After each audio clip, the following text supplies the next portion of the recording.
এমন একটা জায়গায় চলে আসলাম যেখানে আসলেই নাকি ভিডিও ভাইরাল হয়ে যায়। তাই তো ভিডিও ভাইরাল করার চক্করেই জলের মধ্যে নেমেই ঝাপাঝাপি শুরু করে দিলাম।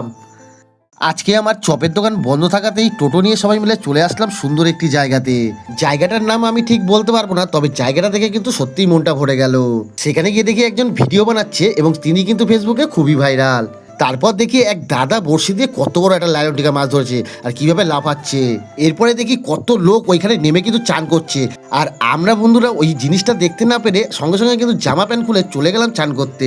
এরপরেই কিন্তু কোমরে গামছা বেঁধে আমরা সবাই মিলে নেমে পড়লাম এবং জলের মধ্যে ঝাঁপ দিয়ে দিলাম। পরন্ত বিকেল বেলায় অচেনা একটা জায়গায় সমস্ত বন্ধুরা মিলে এক পুকুরে নেমে চান করার একটা আলাদাই অনুভূতি হচ্ছিল।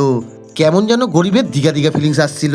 এরপরেই কিন্তু ছোটবেলার স্মৃতিটাকে ফিরিয়ে নিয়ে এসে একে অপরের কাঁধে উঠে ঝাপাঝাপি শুরু করলাম, এবং ওই পুকুরের মধ্যেই কিন্তু দেখা হয়ে গেল আমার ছোট ছোট সাবস্ক্রাইবার ভাইদের সাথে। সত্যি কথা বলতে আমার এই ভিডিওটা ভাইরাল হবে কিনা আমি জানি না, তবে আজকে যা আনন্দ করলাম বন্ধুদের সাথে, এটা কিন্তু আমার চিরজীবনের স্মৃতি হয়ে রইল।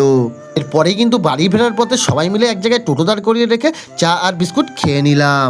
এরপর আরেক জায়গায় দাঁড়িয়ে ফুচকাটাও খেয়ে নিলাম। তারপর কিন্তু সবাই মিলে বাড়ি চলে গেলাম।